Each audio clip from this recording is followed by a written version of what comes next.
The last gas of a world that is dying out.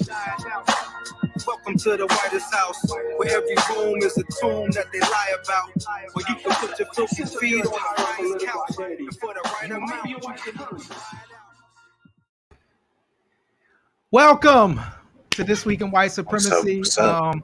It's funny when you say that and you look and see like nobody's watching yet. You know what I mean? Because you kind of gotta let the audience. But maybe it's good. Maybe this when we get all of our cancelable stuff out right at the beginning. Well, I do think there's like some type of.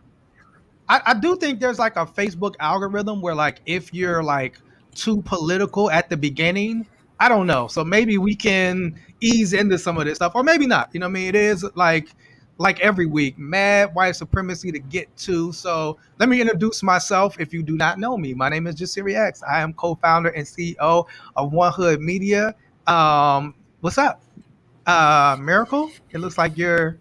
We'll skip Miracle. I think Miracle's... Were you tweeting, Miracle? I was tweeting, but as a Black woman, I can multitask. Since we got to be out here saving the world once again. Hey y'all, what's up? It's your girl. One half of the Wonder Twins, dark chocolate resident correspondent here, trying to make sure we don't get fined or canceled. But turn up. It is what it is. We need that right now more than ever. Hey, last man, what's up, man? Never loved supremacy. Yeah, I never liked supremacy, bro. But I'm here just trying to keep the peace, you know what I'm saying? Absolutely. Share my opinions and whatnot, Yeah, I think we're gonna need that peaceful trouble energy in spades today. And last but not least, man like Saeed, troublemaker. The waffle colored Wonder Twin, a man like Saeed with the shades, the nigga the mayor love to hate, all of that. Is it just you or is it? Nah, I mean, it's interesting because like I'm used to more people hating me than hating you, but clearly the tides have shifted the past week or two. The tides, Like I don't know whose Cheerios you pissed in, but you did a great job of it from all the way. Bro, you did a fantastic. Listen, woo! I'm the one who gets on everybody. I'm the one who. Man. That's just Farouk being Farouk. But for the past week, sometimes you just be chilling, and then it just be like it come out of. Had time for you. Somebody had time for me. We'll get into that. Somebody had time for me. Absolutely, a lot of people. I mean, and I mean, if you want to get into it, off top, you know what I'm saying? Do you want to just start? I will say, I'm glad I'm not famous, so I don't have to worry about stuff like this. Like, I'm gonna tell you, people can't say my name. People don't know who I am. I'm gonna tell you, like, there is a blessing in like anonymity. Like, I'm naturally an introvert, so like I do this for a living, but it's not like I'm somebody that wants fame or wants attention. Definitely not attention like this, but basically, and we hope folks stay tuned because we are doing a panel after this called Athletes Against Anti-Semitism. It was sponsored by Zach Panner, Josh Bell, former Pittsburgh Steeler Pirate. Look, I'm all messed up. Pittsburgh Pirates going to be on it. And I'm one of the panelists, and folks took issue with me being one of the panelists. You know what I'm saying? Because of my past involvement in the Nation of Islam. And, it was interesting because it kind of like, it went past like the work that we've been doing, the solidarity work that we've been trying to do for the last 3 years, particularly in the wake of the Tree of Life, around kind of like Black Jewish solidarity. And they kind of like went past that. They were like, we don't really care about that. We're going to go back. You know what I'm saying? And so it was interesting to kind of see that. And so I'm going to talk more deeply about it later on today. But it was kind of weird when it was kind of like, okay, if you search me, if you put like Jasiri X and Jewish people in there, like you get a lot of the stuff that we've been doing recently. Is that not valuable stuff? I don't know. You know what I'm saying? So, but I also understand like, one, the Jewish community isn't a monolith. I also understand like, it's folks that have certain political agendas. You know what I'm saying? So I also understand that piece as well. And we saw that play out with, Gina What's her? How you pronounce it? Gina Carano, aka Cara Dune from The Mandalorian, and that yes. And it was so interesting because we were talking about her before, and I had said this is the biggest bag fumble since Sean Connery walked away from Lord of the Rings. Like, he walked away from $500 million. Like, they were ready to, but he walked away because he just didn't like the script. Gina Carano, on the other hand, couldn't keep her white pride out of it. She went so far as to compare being a Republican, or a wealthy Republican at that, to being a Jew in the Holocaust, or a Trump supporter, to being a Jew in the Holocaust. And she had tweeted problematic things out before, but Disney and all of their infinite money was like, listen, if you can keep that shit quiet like Robert Downey Jr. can, we're going to give you so much money that your children's children are going to be wealthy. But see, they even had a spinoff for her, and she was like, nah, hold up. No, I would argue, like, you don't even have to keep it quiet. Like, if you want to support, like, I love The Mandalorian. You know what I'm saying? Like, I love it. It's one of the shows, like, we watch as a family, you know what I'm saying? So, like, and it's like, I'm watching it from her, like, I'm not looking at her. I don't follow her on social media. I'm not trying to find out what she does. So I didn't even know. Like, I don't know what the Mandalorian, I don't know what Baby Yoda's political affiliations are. Like, and I really don't care. You know what I'm saying? Like, he's a libertarian. We're talking about Yoda like that. He's down with Bernie Sanders. Like, he's down with Bernie Sanders. So, but like I said, like, I'm watching this show for entertainment. So I would have never known like this because I don't watch that. And so, like, but if you want to say Trump 2020 or vote for Trump, I don't have an issue with that. Like, you have the ability, you have the freedom to say this is who I want to vote for. But like you said, like, when you go into, you know, sharing stuff that folks feel like is anti-Semitic, and then you go as far to say, like, be like supporting Trump in this era and this time, it's like being a Jew in the Holocaust. Like, now you're bringing up one of the most painful times, you know, in modern history that we've seen, you know what I'm saying, where people were killed, people died, people were killed, people were pulled out of their homes. Like, nobody is pulling anybody out of their home because they support Trump. Nobody is trying to harm nobody. In fact, these, you know, a lot of Trump supporters ran up on the Capitol and they were treated pretty great. You know what I'm saying? Yeah, I'm about to say, and they tend to be the most violent. Right, the cops got killed. The cops got beat up. Like, by and large, you know, besides the one lady who tried to run into the chamber and got shot and killed by the police, by and large, like, police didn't beat or attack Trump supporters, particularly in the way we saw Black Lives Matter. So it is weird to see somebody kind of say, like, oh, you know, like, your life's not on the line because whose life is on the line because they support Trump. You know what I'm saying? It was interesting. It's like this lack of accountability that white people love to do when they throw out statements like that. It's like they don't want to take any accountability for, like, how problematic their stance is. They're just like, oh, I can't take any stance these days. It's like, well, we want you to analyze the harmfulness in the stance that you chose to take. You know what I'm saying? That's all we're asking for. There was an article published. Like, it's also this thing of, like, wanting to find oppression where there is none. Like, who's like that's always weird to me. Like, wanting to feel like you're oppressed and attacked when nobody really cares what you're doing. You know what I'm saying? The article I was referencing was saying that cancel culture has come for Gina Carano. I know there's a lot of alliteration in there, but it was like they were canceling her because she's a conservative, and why that's, like, very dangerous, and how Hollywood was canceling Marxists or socialists back in the day. It was like a blacklist. Yeah, but that's not it. Like, no one cares that you're a conservative. People care that you related being a Trump supporter to being a Jew in the Holocaust. Like, literally, there's two things that are pretty much off limits in all forms of acceptable conversations nowadays. Comparing anything to slavery or comparing anything to Holocaust. As long as you stay between those parallels, you're pretty safe. You can pretty much bounce back from anything because there's people who have done worse. I mean, you look at Oliver North, he got pardoned. He sold crack to the United States of America. Like, you know, there's people who literally can just pretty much say anything outside of those two things and be pretty okay. But you wanted to jump all the way out of the window and just say, fuck it, you know what? And then double down when someone's giving you an opportunity to, like, you got a blog that 17 people are gonna read, like, but that's cool. I mean, I guess stand behind your laurels. I get it, because there's some shit I won't walk back, but like, wow, like Disney was offering you an obscene amount of money and you couldn't let that shit slide for that? Okay. Miracle? I think it's very funny and ridiculous that we're having a conversation about cancel culture.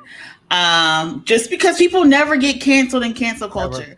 Outside of like Black women, people really do not get canceled when we talk about cancel culture. It does not happen. All the people who are out hoping here, it don't happen, Miracle. I'm hoping. It doesn't happen. Like, here's this thing. This woman got famous and then started making ignorant comments where she was making fun of people for pronoun usage, or is making fun of people, snowflakes. And it's very funny to me how the same people who are now trying to colonize cancel culture were literally just making fun of people for not wanting to be disrespected or misgendered. And it shows how this cycle goes back and forth. But also, here's the thing. If an employer says, hey, you represent my company publicly on your public social media where you're doing promotions for your job, can you A, create a finsta like everybody else does, or B, not be political? You can have a conversation, but this idea that like she's somehow how are people being silenced when they have social media? You're not being kicked out. How are people being silenced when people are like, can you just not be an asshole in public? Like, I really don't get it. At the end of the day, all of these people came into defense of this white woman for being an ignorant bigot because she's white. When Ice Cube said the same shit that she did, people try to cancel him. When Nick Cannon did the same stuff that she did, people try to cancel him. And now we have this white woman, and this idea that we give second chances to white people, where we turn around and say, you know what, it's intent, not impact. When it's white people, it's very problematic. At the end of the day, we are... That is so horrible. And I'm trying not to laugh. At the end of the day, I always say, I call people trash, but just because you're trash doesn't mean you're not recyclable, because we're all capable of change, of learning and growing, engaging in transformative justice and doing better. However, we have to be fair when we demand accountability and do it across the board. Right. And I think like that, like you made a point, like, and I got the joke. I didn't. Yeah. Hilarious. Hilarious. That's the ultimate cancel culture, right? I just want to point out that man laughed when gay people died. That man laughed when trans people died. I was trying to say his name. So like he started the pattern and practice of celebrating people's death. I hope that at the end of his life, his apology was just as loud as his harm. I don't remember reading it or seeing it, but I hope the evilness that he sowed in this life doesn't meet him in the next, and he can really just go and fix that in the next life. But at the end of the day, I'll say, when harm happens, you have to fix the shit. Like we've all fucked up. I fucked up. And to say, because to say that, like, just like you said, Ice Cube went and got with I forget the guy's name. I think Mort Klein, and I think it's Zionists of America. But they had a conversation, and he, I guess, appeared on one of their platforms. Nick Cannon went and talked to the Wiesenthal Center and kind of went and visited, some stuff and kind of did his learning. But like you said, Gina didn't have to do that. Like, and I thought that's really interesting. Like, I didn't see her have to like walk back any comments about the anti-Semitism. I didn't see her. She got accepted, Ben Shapiro, and they were like, we're going to do this movie on cancel culture. And just like you said, it was these articles like, saying like, if we shouldn't cancel conservatives, and like, as if anybody is canceling conservatives. And I think that's the thing. Like you said, like, you work for a company, they say, hey, these are some things we don't want to do. and then particularly like she was a habitual line stepper. I mean, this is what she did. Like it wasn't like this was the first time. She did it over and over and over again. And eventually they said, yo, we gotta let you go. Like we brought it to y'all, like, you know what I'm saying? And so like I think that's the thing. But so I think like to me it is interesting that you know, Jess said, like she got a new job, you know, that rewarded her for her behavior. You know what I'm saying? Mm-hmm. And it is weird to see, like you said, when it was Black people that did similar things, it's like you got to kind of go through this whole process to be accepted. But white people can say this stuff, you know what I'm saying? I mean, you know, Trump has made statements, people around him have made statements, and it's kind of like explained away. And that's what we talk about when we talk about white supremacy, we talk about white privilege specifically. It's like the ability, like you can just do and say anything. Case in point. Accepted back into society. That country singer, that his album sales went up 65%. Mm-hmm. You know, this is the perfect example of rewarding the behavior. Like, or even you know, Trump was found not guilty of impeachment. I mean, despite like all this evidence, all the tweets that he did saying be there on January 6th. All the video that all the people were there with his hats, and like, you know, this is the thing, like Trump has a hat, like he has a slogan and a hat and a flag, and like if everybody that showed up had your hat on, you know what I'm saying? Like yeah. They were inspired by you to do this, and yet and still he's let off. He has the ability to run for office again. More than likely he will run for office again. Shit, he might win. 2024. You know, listen, he might actually win. I think on the low, Trump might be like J. Edgar Hoover. He might have files on people to what, you know what I mean? Where it's just like he has all this dirt on people and he's like, listen, and I mean, how else do you get away with threatening the country after you already caused an insurrection? How else, like, you know, like he gotta have a back, like he has to have a, forgive my pun, a Trump card in order to be able to pull all this shit off. Because the niggas just be talking reckless. I'll be looking at Lindsey Graham and Ted. I mean, you know, he called Ted Cruz's wife, like your wife's ugly, your dad killed JFK. I mean, like think about that. And these dudes like rap. Those are fighting words, bro. Listen, you call my wife ugly, I gotta remove your taste buds, my nigga. Like, and this is the straight thing, like that. It's not like Donald Trump ever came back and said, you know what, I shouldn't have said that. You know, that was in the heat of the moment. Even that, like, I'm still not forgiving you. But, like, it was in the heat of the moment. He made fun of Joe Biden's dead son in a presidential debate. Bro, this dude has said, well, I'm just saying, I'm talking about these Republicans, Lindsey Graham and these Republicans. So I be feeling like, yo, you must have something, some type of blackmail on these people. But why are we giving these white people the benefit of the doubt? Like maybe they just dirty and evil. Not like dirty as in like unclean, but like dirty as in like they don't care about the people of America. See, I'm trying not to get canceled, you know, same thing. But why do we always have to say, well, maybe there's a reason why this evil white person is acting evil? That's true. Maybe they're just choosing to be mean. Yeah. Maybe it's a choice. Maybe they just like not caring about. Well, look at Texas.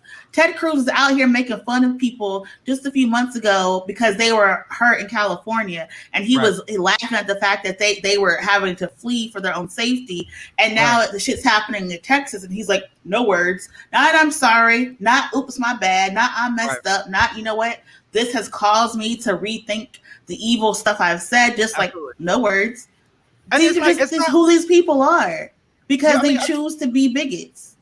No, you're 100% right. It's not like there ain't Republicans in California, but it's like when California's hit by fires and it was a heat wave and it was rolling blackouts and all this. You're right. I mean, like people could lose their lives. Elderly people could lose their lives, and to like make a joke and laugh about it. You know what I'm saying?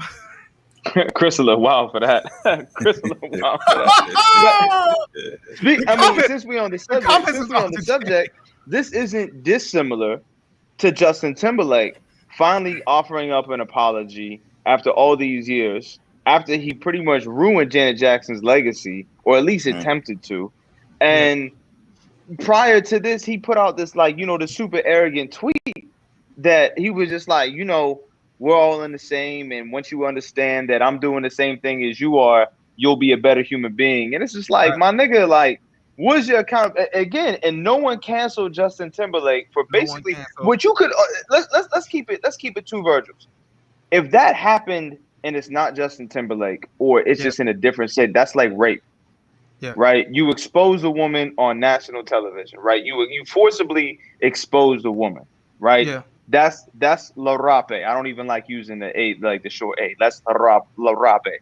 But Justin Timberlake was able to sell millions upon millions upon millions of records, dance, and do some amazing performing. You know, I still to this day not only, I mean, got back to the Super Bowl. Got back to the Super Bowl and then fucked up Prince's shit. Yeah. Yeah. Like, so no, right. So no, I think you're saying it like, you know, once again, it's like white men, like the ability, like you're not like the black woman, throw her out the bus. You know what I'm saying? Britney Spears, oh, she's crazy. Let's, you know, throw her away. You know what I'm saying? And it's like once like the white dude, he's allowed to prosper, he's allowed to benefit, he's allowed to, you know, use black culture. And not really give anything back. And so I know, you know, Miracle calls us the weakest link, but I also think like he worked with a lot of black people after that. And it wasn't Timberland, like so many people. And the thing is, like, it wasn't like come on, name those weak links. That's what I'm saying. It wasn't like people say, no, like, you know, before we work, because we could have did that. Like folks could have said, you know, before we work with you, there are certain things that we need, similar to like you said, like what the Jewish people was like, hey, yo, like there are certain steps we want you to take, and if you take those steps, like we can rock with you. It's like we could have said that collectively as a people and say, well, wait a second, before you work with us, we're gonna need you to apologize to Janet Jackson. We're gonna need you to take responsibility for this. Maybe you got to go to Motown's museum. I don't know. You know what I'm saying? Go look at Motown, something. You know what I'm saying? But we like we don't hold people to that standard. You know what I'm saying? That's a fact. And you know, when you know, I don't want to dwell too much time on it, but like if you remember, Janet Jackson was made out to be the villain in this situation. Yeah, absolutely. Like she was the bad guy. Like when she went on Oprah and she refused to talk bad on Justin, she was just like, I thought we had a better friendship than that. I haven't heard from him since the Super Bowl. Like we were friends, and then. You know, that's just kind of the power of it. Like if you look at these situations where these white men get a chance to come out on top, even as the Texas situation is, it's like, you know, you got to see the pictures, the before and after, what people are going through, and this aristocracy and just this waspiness is just alluding itself to the Stax museums. Yeah, you don't know about that? I mean, you know, I fucked with NSYNC. I'm not gonna lie. I thought NSYNC was the shit, man. I fucked with NSYNC heavy, but I was also in like middle school. But still, better than Backstreet Boys. Oh, I couldn't stand the Backstreet Boys, man. I thought them niggas was whack. Yeah, they couldn't. They couldn't fuck with NSYNC. At least the Blackstreet Boys had like a black manager, so it was like a brother behind the scenes. Yeah. They was like getting his paper from the Backstreet Boys. You know what I mean? Like that make me rock with them a little more. At least there's a brother there that's like getting something off of it. You know what I'm saying? But I think that's the thing. You were saying something, Miracle? Yeah, but I was. What I was going to say was, and this is not to say that because white people are escaping accountability, we don't want anyone to be accountable, but it's this idea that we have to demand more and we have to gatekeep more for when people harm us, and this love that we have with whiteness that we're always so forgiving. And we're afraid that if we hold people accountable and that they won't love us or protect us anymore, we have to really do away with that. Because at the end of the day, when we're watching other communities hold people accountable, it's because they understand that accountability is love, and that the way we grow is we have to recognize the harm that we do, and we understand the best apology is change behavior. And if 100%. We don't demand the same thing, then we're going to keep being harmed, and these systems of white supremacy are going to keep harming our community. And so we have to do better, and we have to like speak out against things, and we have to do our boycotts, even if it's with like, you know, our favorite people, and just move on. But you know, all faves are problematic, and there's only like 4 people who haven't disappointed me as celebrities yet. But you know, give it time. It's gonna happen. It's gonna happen. You threw your Boosie CDs out yet? You threw your Boosie? Why you can't? Man. It broke my heart when Boosie just decided to be all homophobic, and I was like, Lord, why Boosie? But this is the thing, and I think like Miracle. So like, how do we put that down to cause hell? Yeah. So like, how do we? Because it seems like you could, just like you said, you have this tier system, right? Accountability and like demonization for Black people, lack of accountability for white people. And I say that to say, we found out that the bullhorn lady who was directing a lot of the Capitol riots, that's from Western Pennsylvania, she was allowed to go home to her 8 children. You know what I'm saying? Her bail was like $10,000 unsecured bond. Because them kids posted the bill. That's why. Stop. You had the one lady they pulled together the lunch money. the one lady who requested the Mexican vacation, although she unapologetic. Like, not only did she participate in the Capitol riots, she was unapologetic about like, yo, I would do it again. I didn't do nothing wrong. Whatever. You know what I'm saying? Then you had Amy Cooper, who weaponized the NYPD against a Black man just because he's, asked her like not to walk her dog inside this like bird place. But I bet money she's never allowed to own a dog again. I don't know. You know what I'm saying? I think they gave her dog back. They gave her the dog back? Bro, we didn't see. I believe they gave her dog back. I didn't see people attack her the way they attacked. Now, mind you, Michael Vick did like fight dogs, so it's a different. No, he did not. That was his cousin. All he did was provide the land. Yeah, I'm about to say, my fault. Thank you for the correction. But like, I didn't see that attack on Amy Cooper. But again, like, Amy Cooper was like, they were like, go to this racial sensitivity class. She went to the class. They dropped her charges. And then you also had, Kyle Rittenhouse like falsified his document, put on the wrong address on the police document, was not at his address. And the police was like, nah, you cool. We're not even going to issue a warrant. So I say that to say, just bring it back to you, Miracle. When we have this situation where you have all of these white people not being held accountable, you know what I'm saying? But like Black Lives Matter protesters in Pittsburgh, felony charges, having to go to court. Like, we're always made to be held accountable. We're always made to bow down, and you got to do this. And like, white people are able to just be wild and not have any consequences. Well, number one, whiteness and white people are not the standard, right? That's why I tell myself, number one. Number two, I mean, it's hard. It's the reality of the situation we live in. White supremacy is going to protect itself. So at the end of the day, for me, I understand the best apology is change behavior. And I live my life to be better each day. And so when I make mistakes, I've mistreated people. I've shared the same posts that Gina have shared years ago. I've done and said things 5 years ago, 10 years ago that I would never say today, but I've learned and I've grown from that, and I've been intentional about trying to make the world and my space better than when I left it. If there are white people who don't have that desire to do so, that is on them. But we live in a world of white supremacy, and so at the end of the day, whenever a Black person does something, the weight of the world is going to come down harder on them than it is going to be for other people. And so that's one of the reasons why I personally give grace to other Black people. Again, I don't believe in canceling people. I believe in calling them in and giving them opportunities to learn and to grow. And that's me. And I understand that there are some people who believe that stuff is unforgivable and they'll never give people a chance.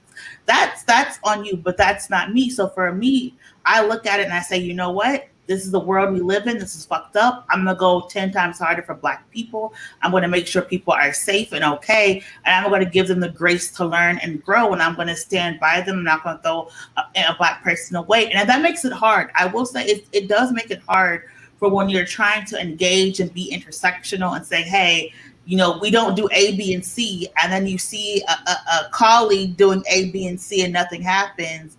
But when a Black person does, they get fired. It makes, I'll be honest, it makes it hard.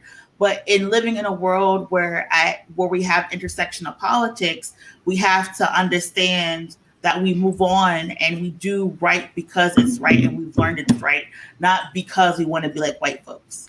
And it's fucked up, you know, but that is just how to navigate it and go on. And that's why for me, when I see these Capitol rioters getting no bail, that means that the Black people shouldn't have bail. When I see us talking about, oh, well, she's a mother, well, then why is this Black mom in the Allegheny County jail? So instead of being angry, I just learned to use their words and to use that as a tool, as Audre Lorde says, to kind of take down the master's house, knowing that the master is never going to welcome us there.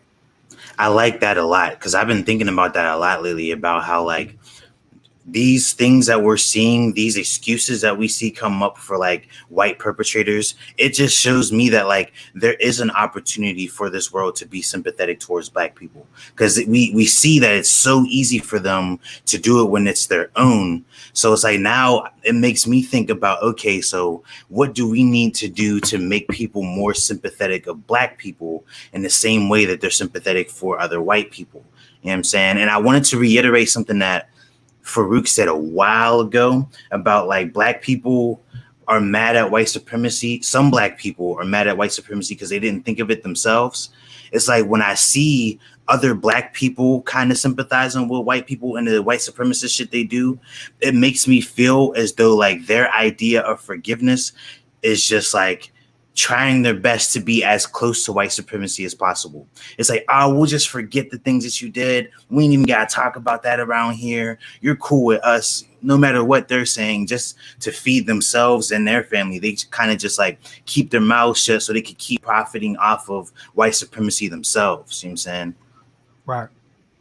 No, I think also, that's Woogie, what do you have to do with white supremacy?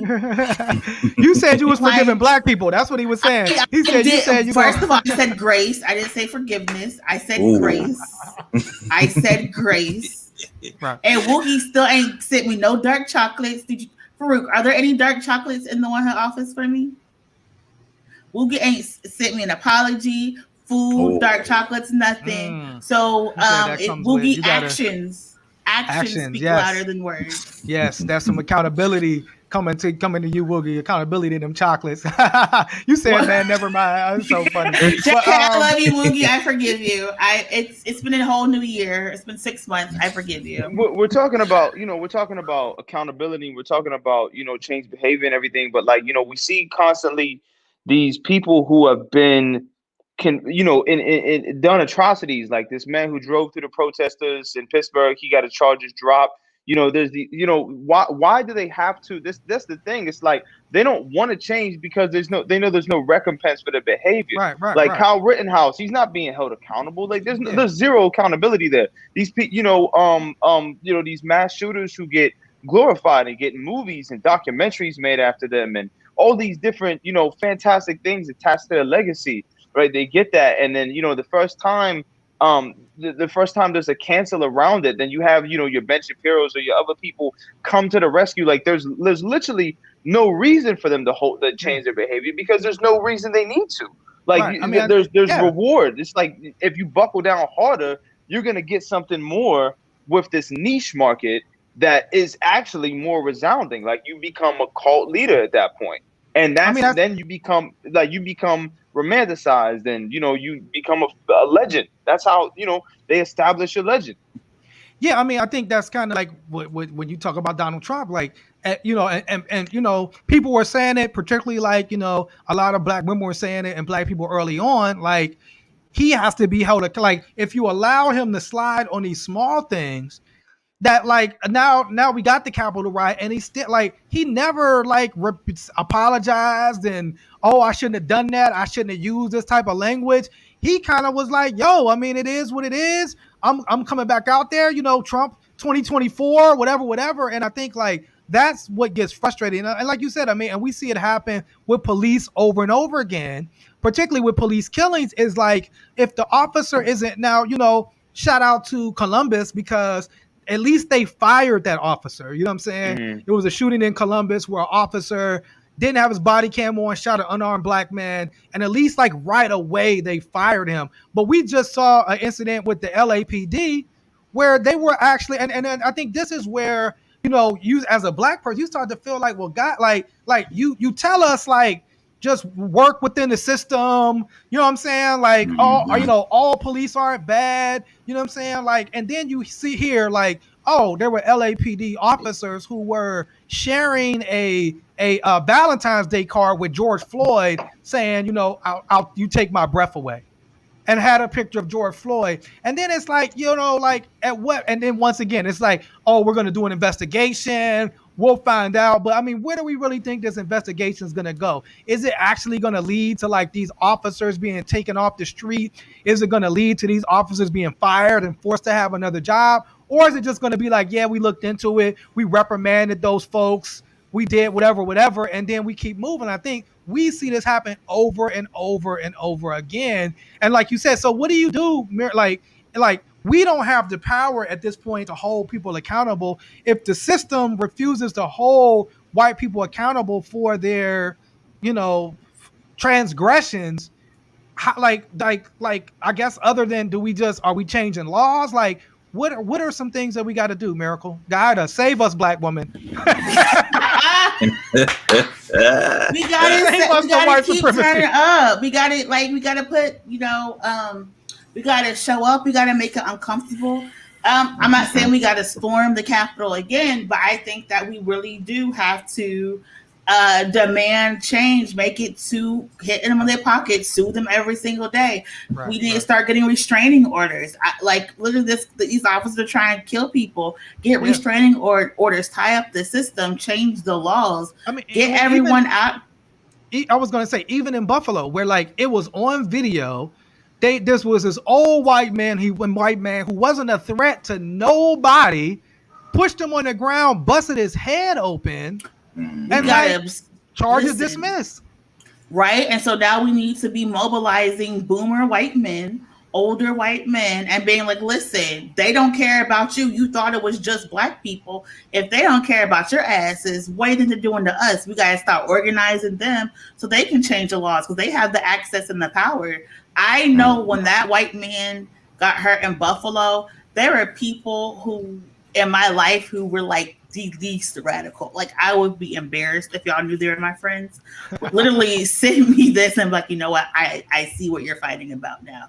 So I think that we have to start organizing and building the Rainbow Coalition that Fred Hampton dreamed of, and using the Panthers playbook outside of, you know, the bank robbing and the police shooting, to actually get out here and force. Listen, we ain't getting canceled on my watch. Yes. To push policies and then create systems where we don't, you know, stay tuned for a couple weeks, but create systems and alternatives where we don't even engage police at all, where we show up for mutual aid and we don't even engage these systems where we show up to love and protect ourselves. And that's what we're, you know, working on, but that's what we're going to have to do because these systems are not for us, but we can starve these systems and get their tentacles out of our lives if we show up for each other as people do with mutual aid. Yeah, and because it is power to the people at the end of the day. You know what I'm saying? Like Fred Hampton said, where there's people, there's power. And like, true. I feel like a lot of people forget that like we the people do have power over what goes on. And like we also forget that we live in a capitalistic society. So it's like what's demanded will be supplied. You know what I'm saying? Yeah. So if we strengthen our demand on certain things, we could definitely get it supplied. Well, I think too, like, you know, because it was a case where, and I think what is it? What was the immunity where like, you know, where like if officers are sued, like those police officers will have to pay that qualified immunity. Yeah, I think like stuff like that, like those are the things that we really have to look at because you just had, you know, a situation in Baltimore where, you know, it was a black officer. He was undercover at a protest. This is so wild to me that the black officer was undercover at a protest. White officers thought he was a protester, beat him to the point where he couldn't even eat food. So he wins a $5 million settlement. You know what I'm saying? We found out those officers tried to cover up his beating. They lied to the police about his beating because they thought, you know, he wasn't an officer like them. But like that $5 million, like the city of Baltimore and the taxpayers of Baltimore more likely will have to pay that money. So I also think it's something that we have to do in terms of saying like, no, like whether it be the FOP or the police union or the police themselves, like you're gonna have to pay this money, and like I as a taxpayer shouldn't have to pay for your misgivings and your beating this dude up when that wasn't in your job description. So I think like those are the type of things we got to look at. And when we're speaking of just power to the people organized, we definitely want to shout out Alliance for Police Accountability. I think they gathered 65,000 signatures around ending solitary confinement at the jail, ending Breonna's law. And so that's the type of organizing, like when Miracle says turn up, you know what I'm saying? Like what we got to do, that type of organizing is something that, can make a difference, you know what I'm saying? So we do want to acknowledge them, as our Black Excellence of the Week, you know what I'm saying? Shout out to the great work that they did, you know what I mean? Yeah. Anybody else? And Stop the Station is also organizing for a Citizens Police Accountability Review Board that's 100% for, by, and created for the community. So people are doing the work because they're like tired of it. And we really need people to understand you got to clean up your house or somebody else is going to do it. But at the end of the day, we're all human. We all make mistakes. But we have to be accountable and responsible to each other. We all on this planet. We all hear what? This is a perfect No. This is a perfect segue of this white teacher white-splaining slavery to a Black child by saying he had slavery wrong. Slavery wasn't that bad. White people did not whip Black people. And the N-word, nigger, only means someone who is ignorant and unread. It does not have any racial connotation to it whatsoever. And he knows this because he is a white history teacher. Wow. Bro's tone deaf as fuck.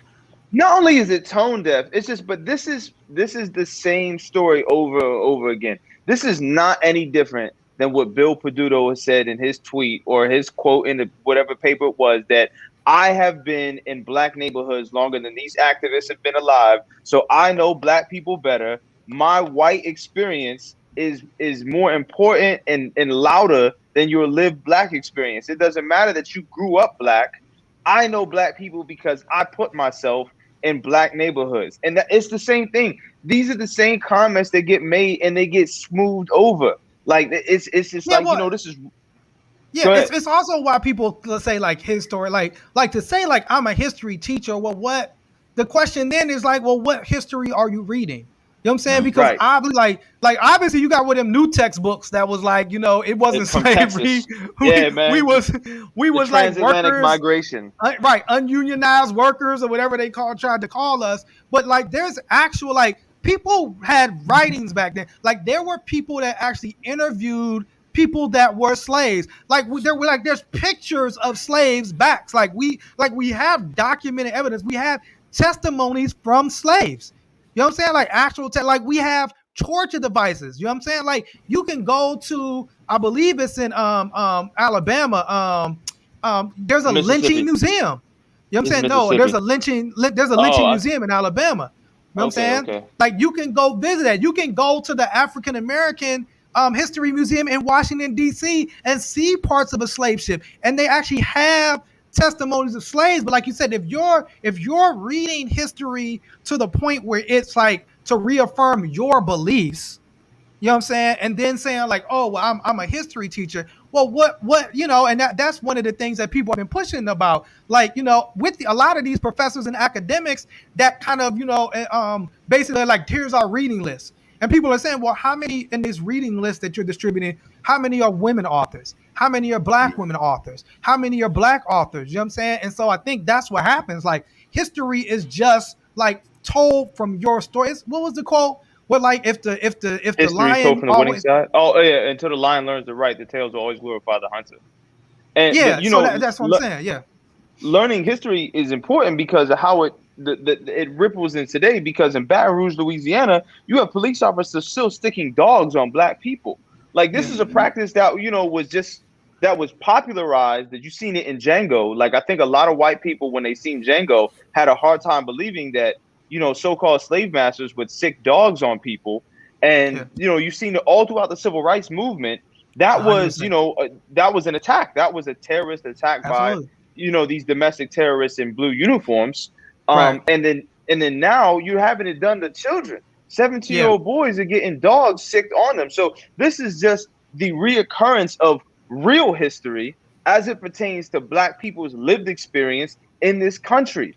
And I did want to just go back to that history teacher, because bro, like, this is where, like, and then like that Black person, like, rightfully shouldn't want to go back to that class, or like, this is where when it's like, you know, you're like, well, how come Black people aren't going to school, and how come we don't, like, it's like experiences like this will turn you off of education. Like, it could have that effect where you're like, now I got to go back to this class. It's like, because unless this teacher is fired or resigns or whatever happens, like, you got to back to that class. This is somebody that has control over your grade. And it's like these experience, like, we've experienced this in public education as Black people, where your history is barely taught. You want to say something, you're laughed at, you're kicked out of class or whatever. And then, or, you know, you talked about your experience as trouble, where the teacher would look at you, you got a hoodie on, and automatically assume, oh, you Black in a hoodie, you're not here to learn. Yo, I had a teacher tell me I was going to be a failure in 9th grade, and she ended up being my teacher again in 12th. And it's like, why are you still here? If you're telling students they're going to fail, it's like, come on, bro. So my take on this about what Black people in education is, you know, I had a conversation with a sister who teaches in DC now that was a former colleague of mine, and we were talking about the lack of Black male educators. And if you think about it, you spend about roughly 12 years in, you know, a standardized education system that's primarily populated by white women. And as a Black person, or specifically a young Black male, if what you equate education with is white people talking down to you the whole time that you're 10 years a student, why would you want to go and be in education? Why would you want to do anything related to education when you just relate that to white people talking bad to me, white people disrespecting me, white people not expecting or recognizing my humanity? So like, that's what we view education as. Like, this teacher that got, like, you know, this teacher that got caught on this cell phone footage, he's probably going to get his job back, because there's been a precedent set at all these universities with all these professors and all these people in quote unquote esteemed places of academia saying niggas, saying all these wild racist things, just pushing the envelope, I'm sure, just to see how much they can get away with before they actually receive a sanction, and they get their jobs back. And not only that, with back pay. And then most of these people that say it are tenured, so you can't do anything with them anyway. Right. I think, like you said, like, and this is why, like, a lot of, you know, that Black people be leaving school. Like, I'll never go back to that place. I'll never go back to school. You're absolutely right. Yeah. So like here's a system that doesn't affirm you, doesn't teach you your own history. You know what I'm saying? Like doesn't make you glad to be there. Don't care about what your interests are. And so, like, why would I want to participate in this system? And I just wanted to say that because it's not talked about. It's like framed as like, we don't like education. We don't like to learn. And it's like, nah, it's not that. We didn't like that system because that system reinforced like this white supremacist idea. It's not an African-centered thing. It's not talking about my history. And it, just like you said, it's not even telling me, like, you know, we had these conversations with students. It's not even telling me like how money works. It's not even giving me like practical things that I can use in my life. Like, how does money work? How to balance a checkbook? What is credit? Why would I need credit? It's not even telling me that. So then it produces a situation where you're like, why? Like, you're definitely not going to want to go there. And like, why should I uphold that system? Why would I want to go teach and uphold a system that called me a failure? You know what I'm saying? Like, why would I want to do that? Like, I'll go do something else. You know what I'm saying? I'll start my own system, you know? And the system we started. That's why I became a teaching artist. You know what I'm saying? 100 Media. That's what we started. Welcome. You know what I'm saying? Welcome to the new world. You know. Yeah. You was gonna say something. Fruit. You was gonna say something. No, you're 100% correct. But you know, these systems that are in place, right? When we like, the theme of this has kind of been from a very specific narrative of white people being able to dictate not only narratives but judicial and educational systems and practices. But with us as Black people, as we navigate these places, right, the unforgivingness, and for people that had just woke up in 2021 and realized that there is a double standard in the country, are finding out at a rapid pace and accelerated pace. You're getting a crash course on what it means to see, you know, these things play out in real time. Because the officer who saved, you know, all those people at the Capitol, everything like that, his Black life still didn't matter while he was in a police uniform to these Trump supporters that were calling him nigga and all this other shit. And it goes back to, the kind of the conservative remark about like Donald Trump's, forming a splinter cell party and all of this. Like, his constituency came out and voted off of a system and an enticement of white supremacy. It's like, I'll give you white supremacy, but if you vote for me, I'll give you more. Yeah. But also, I was going to say, I mean, it's not, and Miracle kind of touched on it earlier. It's also not just white people. You know what I'm saying? Because, you had a black professor. Thank you. I was just about to go into that. Thank you. You had a black professor tell a black student with a hoodie on, like, take your hoodie off. You're not out here trying to go get Skittles and sweet tea. Like, talking about the last walk that Trayvon Martin had. Trayvon Martin just celebrated his birthday. His birthday should have been February 5th. The Trayvon Martin Foundation just celebrated, his life on the 13th. And then the anniversary of Trayvon's death is February 26th.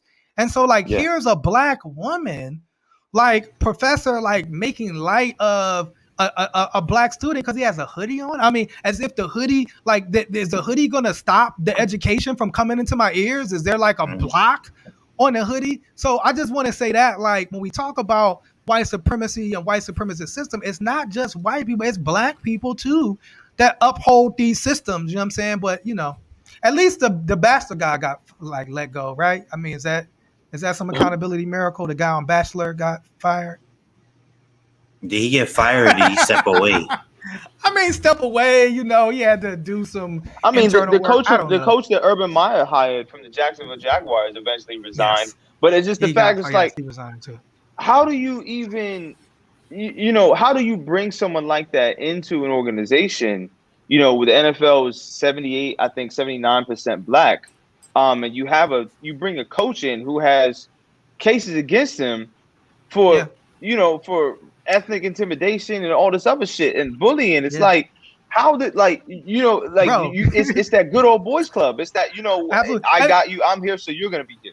Yeah, and it wasn't like the coach apologized and was like, yo, I want to reach out to these people and he was like, I ain't do nothing wrong. Those players are lying. It was like 8, 9 players. It wasn't like it was one player, but like you said, the way it's the good old boys network. It's like Urban Meyer basically said, my relationship with him means more to me than the words of these 10, 12 black athletes. You know what I'm saying? Yeah. And I think this is what the system tells us all the time. It's like, oh, your voice, your desire to hold somebody accountable, like what happened to you, it's not as meaningful to us as what's happened to us. This is what it tells us over and over and over again as black people, to the point where we go through racism and microaggressions that we don't even bring it up. You know what I'm saying? Like, we don't even, because you got to think in your mind, like, damn, do I want to even fight this racism again today? Do I want to be the one always fighting the racism?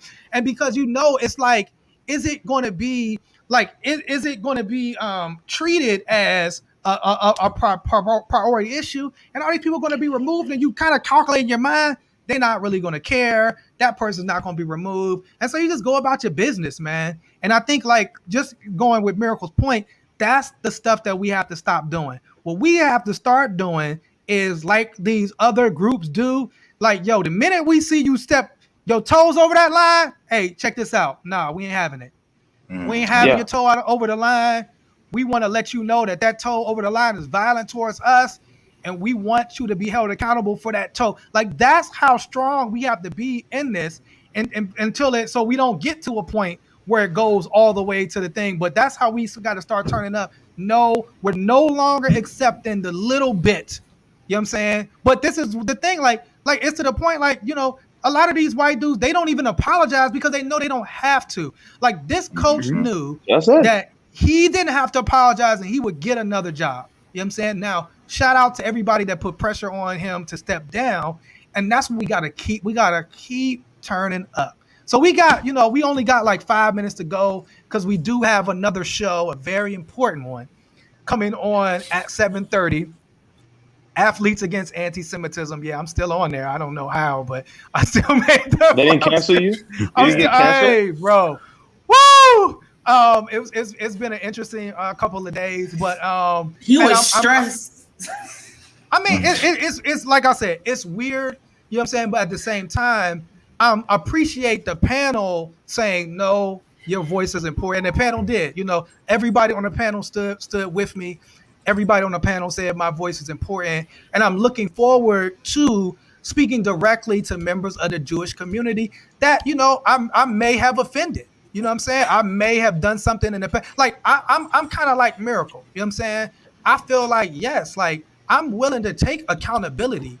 You know what I'm saying? For stuff that I've done. If I've done something to hurt somebody, I'm willing to take that accountability. And I'm willing to say, and because I was taking notes when you was talking, Miracle, because you was dropping it. I'm willing to say, like, you know, Miracle talked about like changed behavior.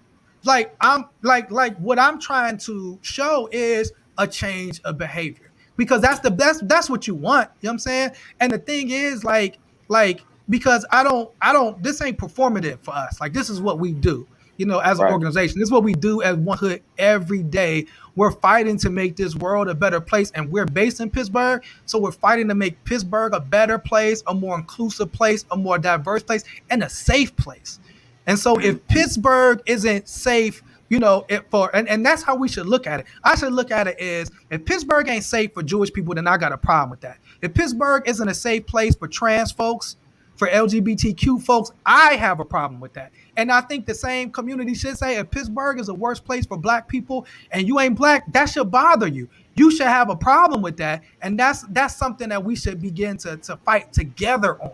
You know what I'm saying? And that's the work that we're trying to show and show at One Hood. So we have, did you want to talk about, well, I have the book, our White Pages book. It's Eddie Glaude. It's a book called Begin Again, James Baldwin's America and the Urgent Lessons for Our Own. So shout out to Dr. Eddie Glaude. If you catch him every now and then on MSNBC, or what is he on? Joe, what's the show he's on? Joe, what is it? What is the show called? Joe in the Morning. Joe in the Morning. Something like that. Yeah. So shout out to James Baldwin. Morning Cup of Joe. Morning Joe. Catch Eddie Glaude on Morning Joe. And our call to action is in support of the families in Texas, you know, that are dealing with a lot. You know, they're dealing with the you know, freezing to death. You know, people are freezing. Yeah, that's the wild. You know, people are literally dying in their homes from cold, from exposure and hypothermia. The most interesting thing I found out about that, the Texas houses aren't always built with insulation. And I mean, I guess I kind of get it from the fact that it's a hot, arid desert, but at the same time, those areas don't retain heat, so it does get cold. So it's just wild to me that houses were built without insulation, so people are in there dying. So please be in support of our of our Texas friends and Texas cousins. Yeah, so we want to shout out. It's a rapper named Trey the Truth. Trey the Truth works with Until Freedom, and he has a thing that he started online called Relief Gang. So if you go on Instagram, you can follow Relief Gang at Relief Gang, and you can go to his website, angelbynature.com. And basically they're doing a lot. They're going around, they're making sure people are fed. They're making sure people have things that, you know, because they're also, you know, you got homeless people, you got folks that are displaced because of all of this financial stuff. So there are folks that don't even have a home, period. So he's making sure folks is fed. He's making sure folks have access to different things. So Angel by Nature, Relief Gang on Instagram, shout out, or you can follow the Trey the Truth on Instagram as well, and like follow his page. But he's based out of Houston, Texas, and he's doing a lot of work in Texas to fight back against what's going on. Anything else? Last words? My last words are trash can. You'll never hear them say trash cans. I miss saying trash can. I like that. Miracle did drop that jewel about like trash is recyclable. She did drop that jewel. You know what I'm saying? I will say Brian Stevenson said, you know, paraphrase, none of us can be defined by our worst mistake or our worst action. So to remind people to give yourselves grace. We're all going to make a mistake, and you just got to learn from it, grow from it. But tomorrow, you know, at 12 o'clock, we have on Tilts, you know, here on Facebook and YouTube. I'm doing a conversation at 12:30 talking about, you know, anti-racist organizing in the city with Carlo University. Friday morning, Trouble is having vibe check on Clubhouse. 11 a.m. Yes. Make sure you follow One Hood on Clubhouse. You know what I'm saying? Join the combo. And also, if you're not on Clubhouse and need an invitation, just holler at us. We got some invitations to give to you. Also, we have Ask a Black Doctor tomorrow. We're going to be talking about, the disparity in the vaccine. We're going to be talking about, the racial disparity in medicine happening right now as well. So, Ask a Black Doctor is tomorrow. You know what I'm saying? Boom. What? Anything else? So we'll see you. Hopefully stay on, give us a half hour. We'll be back with athletes against anti-Semitism. Shout out to Zach Banner. Shout out to the Holocaust Center of Pittsburgh. Shout out to the Tree of Life. Everybody for sponsoring this conversation. You can watch it on One Hood Media. We'll be back at 7:30. You're not going to want to miss this one for real. Until next time, it's been This Week in White Supremacy. Peace, y'all. Peace.